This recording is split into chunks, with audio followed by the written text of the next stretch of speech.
Welcome to future bright coaching classes. आज हम देखेंगे फ्यूचर परफेक्ट टेंस। जैसा कि पहले के वीडियो में आपने देखा था, जब हम पास्ट परफेक्ट टेंस बना रहे थे तो पास्ट परफेक्ट टेंस में एक साथ दो काम हो रहे थे। फ्यूचर परफेक्ट टेंस में भी एक साथ दो काम होंगे। उसमें हम क्या कर रहे थे, आपने देखा होगा कि दोनों सेंटेंस को, जो दो सेंटेंस थे, कंजक्शन बिफोर आफ्टर से जोड़ रहे थे। यहाँ भी अगर दो काम हो रहे होंगे तो हम कंजक्शन लगाएंगे, लेकिन अब की बार हम क्या करेंगे, जो वाक्य फ्यूचर परफेक्ट टेंस का होगा उसको हम फ्यूचर परफेक्ट टेंस के अकॉर्डिंग बनाएंगे। उसके बाद कंजक्शन बिफोर आफ्टर जो भी लगना होगा, लगाने के बाद हम उस सेंटेंस को सिंपल प्रेजेंट से ट्रांसलेट करते हैं। सिंपल प्रेजेंट से देखते हैं इसका स्ट्रक्चर क्या है। फ्यूचर परफेक्ट टेंस का subject plus will, shall, have, verb की थर्ड फॉर्म, ऑब्जेक्ट है तो लिखे प्लस बिफोर हो सकता है या आफ्टर हो सकता है, और इसके बाद हम सिंपल प्रेजेंट से बनाएंगे। सिंपल प्रेजेंट से बनाएंगे। ये इसके लिए बस छोटी सी बात है, और स्पोकन इंग्लिश में भी इसका बहुत ज़्यादा यूज़ नहीं होता है। सिर्फ जब हम एरर को फाइंड आउट करेंगे तो हम देखते हैं कि इस टेंस से एरर आ सकती है। इसलिए हमने सोचा आज हम इस टेंस को देखते हैं। एक बात फिर हम रिपीट कर दें, जब हम परफेक्ट का मतलब ये है कि हम वर्ब की थर्ड फॉर्म का प्रयोग करते हैं। परफेक्ट का मतलब है कि वर्ब की थर्ड फॉर्म का प्रयोग किया जाएगा। जैसे अगर हम कहते हैं कि इसके सेंटेंस को सब्जेक्ट लेते हैं सबसे पहले कि I will have taught this chapter before you come। पहले वाला सेंटेंस जो था, जो कंजक्शन बिफोर से जुड़ने के पहले जो सेंटेंस हुआ था, उसको हमने फ्यूचर परफेक्ट की जो स्ट्रक्चर है, फ्यूचर परफेक्ट को जैसे हम बनाते हैं उससे हमने बनाया। उसके बाद बिफोर और दूसरा सेंटेंस हमने प्रेजेंट इंडेफिनिट टेंस से या सिंपल प्रेजेंट से बनाया। बस इस टेंस में इतनी ही सी ही बात आपको याद रखनी है। बाकी इसमें और कोई एरर ज़्यादा आती नहीं है। और ज़्यादा, हाँ, एक बात और ध्यान रखिए, अगर यहाँ कहीं भी मान लीजिए कि अगर ये सिंगुलर नंबर आ जाए तो आपको एस या एस भी जोड़ना पड़ सकता है। जैसे जोड़ना पड़ेगा, आपको एस या एस जोड़ना पड़ेगा अगर आप यहाँ पे सिंगुलर नंबर सब्जेक्ट देखते हैं। इसमें भी कभी मिस्टेक हो सकती है, चूक हो सकती है कि आप ना जोड़ पाएँ, तो आप ये ध्यान रखिए।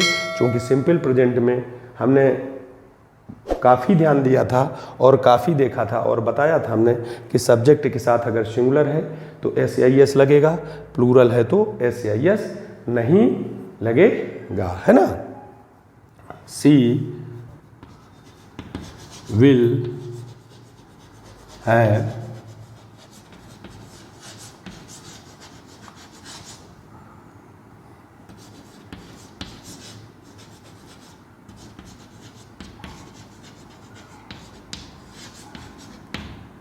तो ये सिंगुलर नंबर था, इसलिए हमने इसमें क्या किया, एस या एस लगा दिया।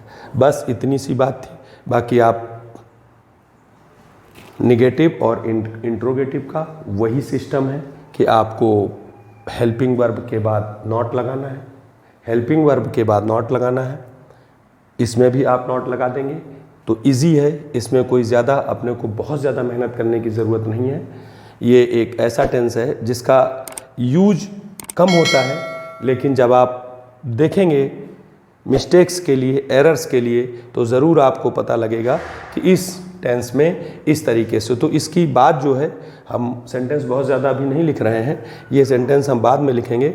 मेन चीज़ जो हमारा बताने का मेन मकसद था, वो बस मकसद ये था कि आप याद रखिए कि इस टेंस में इस टाइप के वाक्य आ सकते हैं। छोटे सेंटेंस हैं, अगर आप कंजक्शन नहीं लगाना चाहते हैं तो सिर्फ यहीं तक वर्ब की थर्ड फॉर्म से ही बन सकता है, इसमें कोई आगे फिर जाने की ज़रूरत नहीं। लेकिन उस तरीके के से अगर हम सिर्फ यहीं तक बना देते हैं, मान लीजिए I will have taught this chapter, अगर मान लीजिए इतना ही बनाकर छोड़ देते हैं तो भी फ्यूचर परफेक्ट टेंस का ही वो वाक्य माना जाता है। लेकिन फिर इसमें साधारण होता है तो इजी भी है, तो इसमें कोई डिफ़िकल्टी नहीं होती है। तो इसकी वजह से ऐसा सेंटेंस आपको कम दिया जाता है कि इसको आप करें। हाँ, नेगेटिव अगर लगाना है तो विल के बाद या सेल के बाद आप नॉट लगा सकते हैं।